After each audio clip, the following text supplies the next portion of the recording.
occupied, you'll have to sleep elsewhere.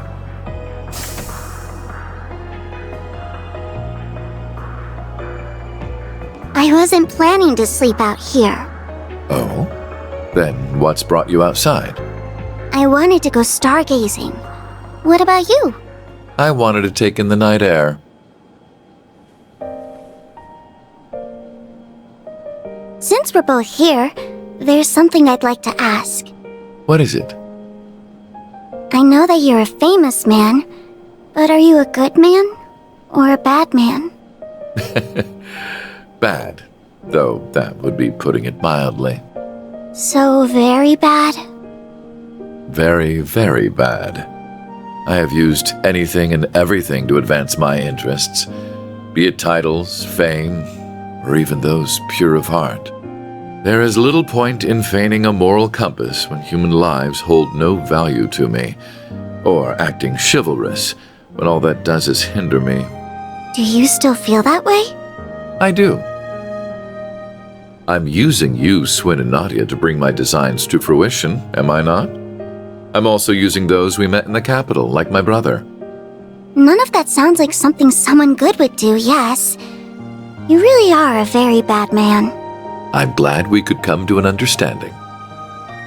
So, armed with that knowledge, what do you intend to do? Am I supposed to do something? I suppose a doll has no reason to care if a human is good or evil. Being a doll has nothing to do with it. But were you hoping I would admonish you? Or perhaps comfort you? Of course not. Okay, then I still intend to do nothing. Whether I praise you for your deeds as a hero, or chastise you for your misdeeds as a villain, it won't change you at your core. You are who you are. Just how does humanity look through your lens for you to think in such simple terms?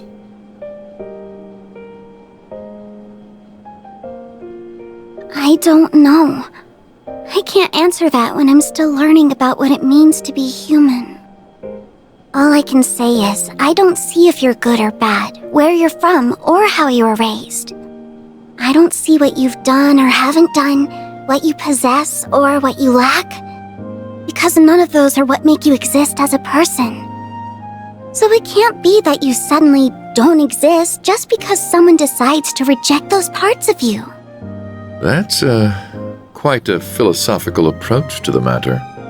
Or perhaps that objective thinking is the most one of artificial intelligence can fathom. I don't know. How could I know? Just to me, being is what makes a human a human. Perhaps you're right. And so, it's what makes you, you. Perhaps you're right.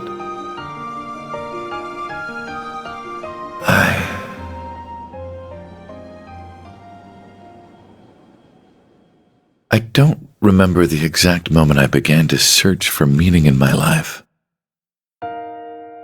My father elected to raise me as his own son, irrespective of the fact I was born because his wife laid with another man. He did so with the same ease he rejected his flesh and blood because he was born from a common woman. When I learned the truth, I finally understood that House Alberea wanted me not as a human being, but as a product of noble blood. It was so hard to bear that it made me sick. Was that all? Was that the only reason I existed? I refused to accept it. I couldn't take it. And as I turned my eyes from this terrible truth, a new, more terrible thought dawned upon me. If that was not the reason I existed, then what was? That was when I met him. It is said we seek that which we do not have. Through him, I sought the Father I never had. I convinced myself that if I did as sons do and became more than he ever was, then I would understand the real reason for my existence. And there it was. At last, I had a goal, something to pursue. I stopped at nothing to make that goal a reality. There was no effort too ambitious, no principle too sacred to violate. But no matter what I did, it still wasn't enough. Everything I had done to secure my victory had led to a resounding, humiliating defeat.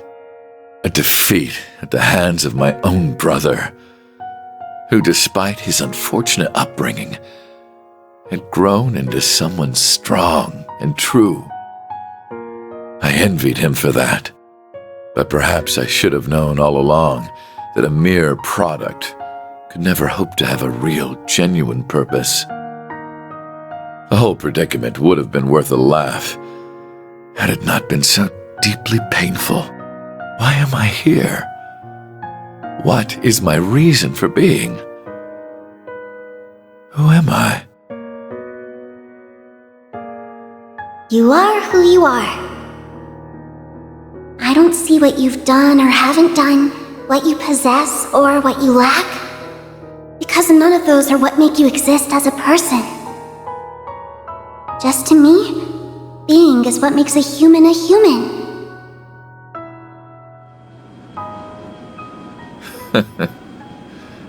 Such nonsense.